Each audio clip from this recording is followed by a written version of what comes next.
中老铁路线路全长1035公里，北起昆明市，南至老挝首都万象市，途中跨越了167座桥梁和75条隧道。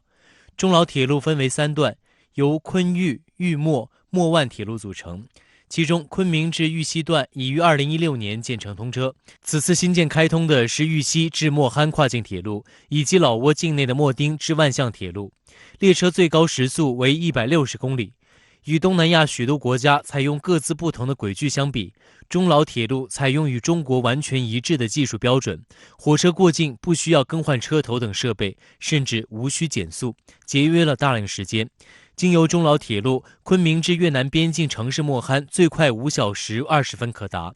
莫丁至万象最快3小时20分可达。加上口岸通关时间，旅客从昆明至万象最快10小时左右可达，将极大方便沿线民众出行，促进沿线经济发展，带动区域产业提升。我现在呢，就是在中老铁路老挝段的始发车站，也就是万象站的1站台，从万象站一路坐到了终点站，也就是中老边境的莫丁站。那么这一路下来，我最直观的感受就是，以前乘车从万象呢到中老的边境是需要接近1天的时间。那么中老铁路通车之后呢，现在是只需要3个多小时。老挝的民众是非常期盼这趟列车的开行。周五首批开往老挝的国际班列就包括了满载35个集装箱的湾区号。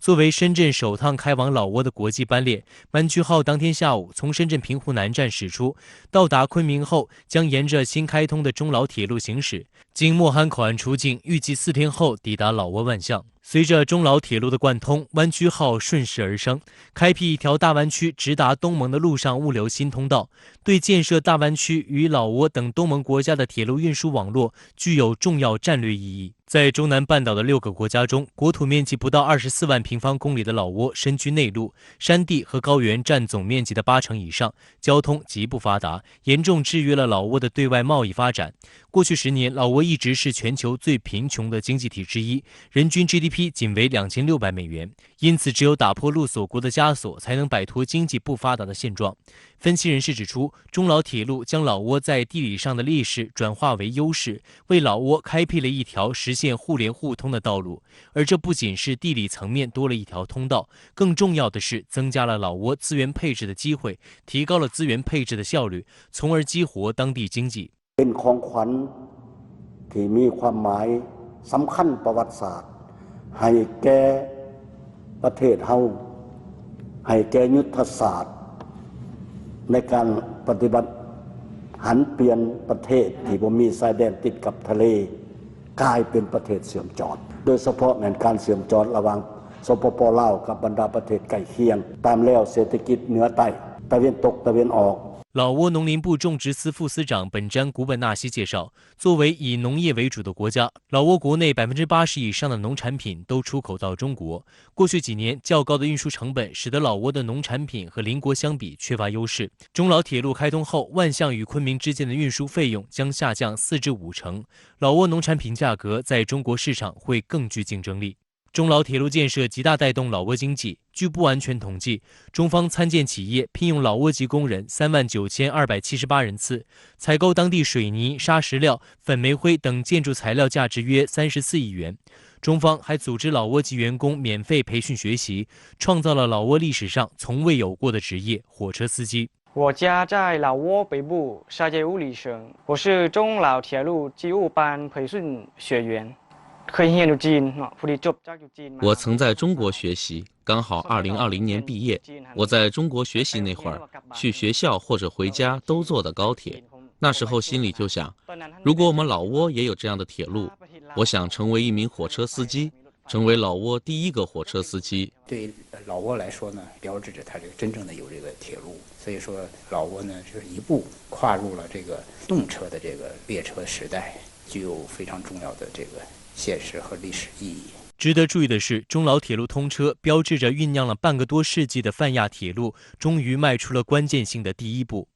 美国约翰霍普金斯大学高级研究员戴维·兰普顿日前表示，中老铁路的开通起到巨大的示范性作用，周边国家都密切关注项目进展。该项目的竣工将激励更多东南亚国家加入泛亚铁路计划。泛亚铁路概念于1960年由联合国亚洲及远东经济委员会率先提出，但多年来受国际局势影响，几乎没有任何进展。直到2009年，一份新的泛亚铁路规划出台，其中核心线路是中国昆明到新加坡的线路，分为东线、中线和西线。中老铁路就是中线的一段，但中南半岛国家普遍欠发达，因此美国及西方舆论一直宣称难以在成本和收益之间取得平衡，企图误导和阻挠泛亚铁路。但中国的几十年来的改革开放经验证明，要想富，先修路。这再次让东南半岛国家重新思考泛亚铁路的价值。分析指出，吃螃蟹的中老铁路将带来巨大的示范效应，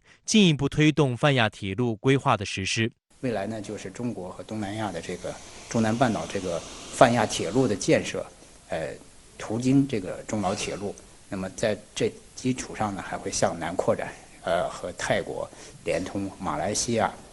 甚至新加坡，一直通到这个马六甲海峡、新加坡海峡。那未来呢，海陆连通就会形成一个纵贯